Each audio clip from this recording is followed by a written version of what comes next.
안녕하세요, 진아입니다. 네, 오늘은 다이어트 이야기를 좀 해드리려고 해요. 제가 얼마 전에 디톡스 다이어트 챌린지라고 해서 인스타를 통해서 많은 분들하고 챌린지를 했었어요. 2주 동안.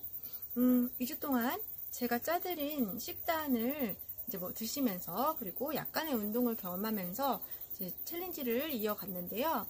이제 끝나고 많은 분들이 후기를 올려주셨는데, 인스타에 후기를 읽어보니까 분명히 저랑 똑같은 식단 혹은 비슷한 식단을 먹었음에도 불구하고 많은 분들이 빠진 체중의 차이가 좀 있었어요.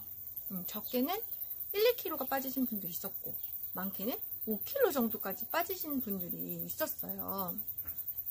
그래서 분명히 같은 식단, 그리고 운동한 것은 많이 차이가 없었을 텐데 왜 이렇게 살이 빠지는 것에 차이가 있을까? 여러분도 다이어트 하시면서 그런 생각 해본 적이 있으실 거예요. 분명히 쟤는 나랑 비슷하게 먹는 것 같고 운동량도 비슷한 것 같은데 왜 쟤는 저렇게 살이 쫙 빠졌는데 난 왜 이렇게 안 빠지지? 난 정말 살이 안 빠지는 체질인 건가? 생각을 하신 분이 계시죠.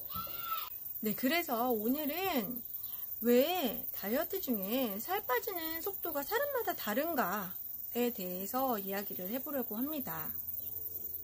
살 빠지는 속도가 다른 이유는 사실 살이 찌는 원인이 달랐기 때문이에요.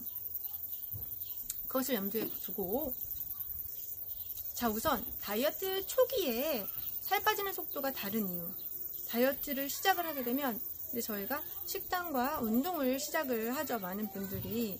그래서 평소에 먹던 것보다 분명히 음식은 줄여 먹게 되고 적게 먹게 될 거예요. 그렇게 되면 우리가 필요한 에너지가 지금 필요한데 음식은 들어오지 않으니까, 자, 지방을 빨리 태우는 것이 아니라 초기에는 몸에 일단 쌓여있던 글리코겐을 소모합니다. 글리코겐이라는 것은 뭐냐면, 이제 저희가 음식을 먹잖아요. 음식을 먹으면 음식이 당으로 전환이 되고 그 당이 에너지로 전환이 되는데, 이게 음식이 너무 많아져 버리면 그 당으로 전환된 것들이 에너지로 다 전환이 안 되고 얘가 글리코겐이라는 형태로 우리의 간과 근육에 가서 달라붙어 있어요. 그래서 얘는 이제 급할 때 빨리 쓰려는 에너지원처럼 이제 저장이 되어 있는 거죠. 물론 얘도 이제 시간이 오래 지나면 체지방으로 변환이 되긴 하지만요. 이 글리코겐이 타는 속도는 체지방이 타는 속도보다 훨씬 빠릅니다. 그래서 처음 다이어트를 시작할 때 내가 글리코겐을 얼만큼 가지고 있었냐에 따라서 살 빠지는 속도가 다를 수 있다는 거죠. 그죠? 누군가는 난 다이어트 전이니까 많이 먹어야지 해서 다이어트 전날까지 막 엄청 먹고 탄수화물도 잔뜩 먹었으면 분명히 그 남는 잉여 당들이 다 글리코겐으로 전환되어 있어서 그것이 빠지는 속도가 더 빠른 것처럼 보일 것이고, 그렇지 않았던 사람은 상대적으로 양이 적으니까 글리코겐이 빨리 다 타버리고 나면 바로 이제 체지방 태우는 이제 일로 들어가게 되면 속도가 느려지는 것처럼 보일 수 있다라는 거예요. 이건 이제 다이어트 초기, 처음 1-2주 동안의 이야기입니다. 자, 그럼 그 이후 글리코겐을 다 썼어요. 이제 다 쓰고 나면 체지방을 태워야 하는데, 이제 우리 몸에 체지방을 빼야 되는데 이 체지방이 빠지는 속도에도 차이가 있다라는 거죠. 네, 아까 말씀드렸던 것처럼 저희가 체지방이 저장이 되고 체지방이 타는 일에는 굉장히 여러 가지 요소들이 관여를 하고 있어요. 쉽게 이야기해서 저희가 살이 찌고 빠지는 것은 단순하게 내가 먹는 게 많아서 혹은 내가 적게 먹는데 왜 안 빠져의 문제만은 아니라는 거예요. 굉장히 다양한 원인이 존재를 하고 있어서, 그리고 그 원인이 사람마다 다를 거 아니에요? 그렇기 때문에 지방이 타는 속도 또한 다른 것이거든요. 자, 그럼 살찌는데, 살 빠지는데 어떠한 요소가 작용을 하는지에 대해서 이야기를 해볼게요. 내가 살찐 이유, 혹은 내가 살이 안 빠지는 이유. 자, 첫 번째는 우선 열량이에요. 네, 이제 우리가 살찌고 살 빠지는데 크게 관여를 하는 것 중에 하나가 이제 저희가 음식을 얼마나 많이 먹는지, 또 음식을 얼마나 적게 먹는지, 열량에 따라서 이제 살이 찌고 빠진다는 거는 누구나 다 알고 있는 사실이니까 이제 그것은 제하고, 이제 두 번째. 자, 두 번째, 우리가 살찌는 이유 혹은 살 빠지는 이유. 결정짓는 요소는 바로 간이에요. 간은 제가 디톡스 챌린지 할 때 영상에서도 말씀을 드린 적이 있어요. 간이 하는 역할은 우리 몸에 들어온 모든 나쁜 물질들을 다 정화시키는 역할을 합니다. 하지만 또한 간은 지방을 태우는 역할도 하고 있어요. 근데 이 몸을 정화시키는 역할을 할 게 많아지면 얘가 체지방을 태우는 것까지 일을 못해요. 일이 너무 많아서 과부하가 돼버려서. 그래서 저희가 나쁜 음식들, 제가 말씀드렸던 가공식품이라든지 저하식품 첨가물들이라든지 이런 어떤 여러가지 나쁜 음식들을 잔뜩 먹게 되었다면 간이 할 일이 굉장히 많아진 거예요. 그렇다면 체지방을 태우는 속도가 느릴 거죠. 네, 그래서 원래 내가 많이 다이어트 전에 어떤 음식을 먹었냐에 따라서 간이 어떻게 일을 하냐의 속도를 이제 달라질 수가 있다는 거죠. 그래서 내가 다이어트 하기 이전에 어떤 음식들을 먹고 어떻게 살았냐에 따라서 내 간이 할 일이 많았는지 적었는지가 달라지고, 그래서 살이 빠지는 속도 또한 달라질 수 있다는 거죠. 네, 그리고 세 번째는 바로 장의 건강이에요. 장, 이제 우리 소화기관과 관련이 있죠. 자, 우리의 장 속에는 여러 가지 유익균, 좋은 균과 유해균, 나쁜 균과, 그리고 이제 중간인 균들도 있고 여러 가지 세균들이 살고 있어요. 자, 이 세균의 분포에 따라서 우리의 지방이 더 증가하고 지방이 더 내려가고를 결정지을 수가 있어요. 또한 이 장이 건강하지 않은 사람은 소화 흡수가 잘 안 될 것이고 또 배설도 잘 안 될 거기 때문에 그것은 우리의 쌓여있던 지방을 내보내거나 아니면 지방을 더 합성시키는 일에 큰 관여를 할 수 있다는 거예요. 그래서 원래부터 장이 좀 건강했던 사람이면 살이 좀 더 빨리 빠질 것이고, 장이 건강하지 않았던 사람이라면 그 속도가 느려지겠죠. 자, 이제 네 번째는 인슐린입니다. 네, 인슐린 다이어트 해서 여러 가지 말이 많죠. 네, 인슐린의 혈당 조절에 의해서 우리 더 지방을 많이 쌓을 수 있다는 것.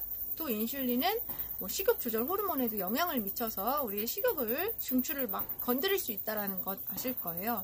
그래서 마찬가지로 내가 인슐린에 대해서 어떤 저항성을 가지고 있는가 또한 살이 빠지는 속도에 영향을 미칠 수 있는 부분이겠죠.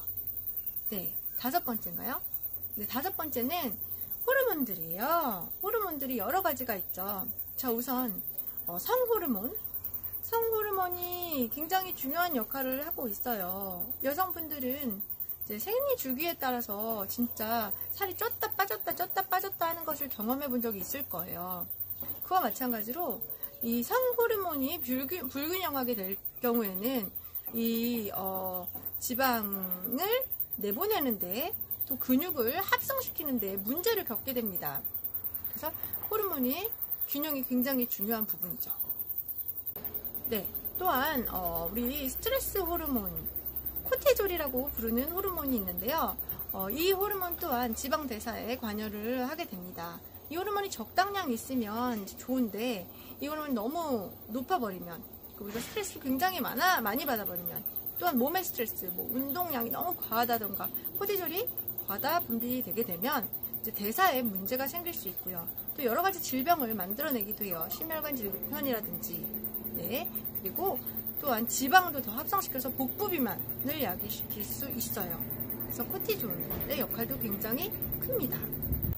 네, 그리고 갑상선 호르몬 또한 갑상선 기능이 많이 나쁘신 분들 같은 경우에는 또 호르몬 불균형 문제 때문에 지방 대사가 잘 이루어지지 않을 수도 있어요.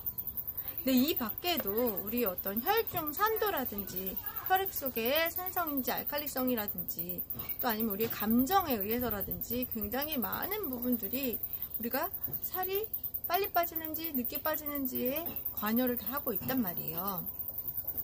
이 모든 문제를 가지신 분이 있다면 이것이 다 개선이 되어야만 살이 쭉쭉쭉쭉 빠질 거예요. 하지만 사람마다 이 가지고 있는 문제들이 다 다를 거란 말이죠. 그래서 이 어떤 문제를 가지고 있었냐에 따라서 얼마나 빨리 살이 빠질지, 천천히 살이 빠질지가 결정이 돼요. 누군가는 큰 별 문제가 없었어요. 그냥 단순히 나는 평소에 나쁜 음식만 많이 먹어서 간이 굉장히 안 좋았단 말이에요. 이 사람은 간의 기능만 회복이 어느 정도 되면 살 빠지는 속도에 탄력이 붙을 거예요. 그래서 간한테 일을 안 주기 위해서 나쁜 음식을 딱 제한하면서 넌 이제 디톡스를 좀 적게 해도 돼. 이런 순간부터 얘는 이제 그 체지방 태우는데 더 빨리 박차를 가하겠죠, 간이. 하지만 제가 말씀드렸던 여러 가지 호르몬 문제를 가지고 계셨던 분들은 이것이 개선되는데 시간이 좀 걸릴 수 있어요. 적게는 뭐 한 달에서 몇 달, 몇 년이 걸릴 수도 있는 문제거든요. 그래서 이런 분들은 살이 다른 분들보다 좀 천천히 빠질 거예요. 제가 말씀드렸던 앞에 모든 이 원인들이 사실 저희의 노력으로 개선이 가능해요.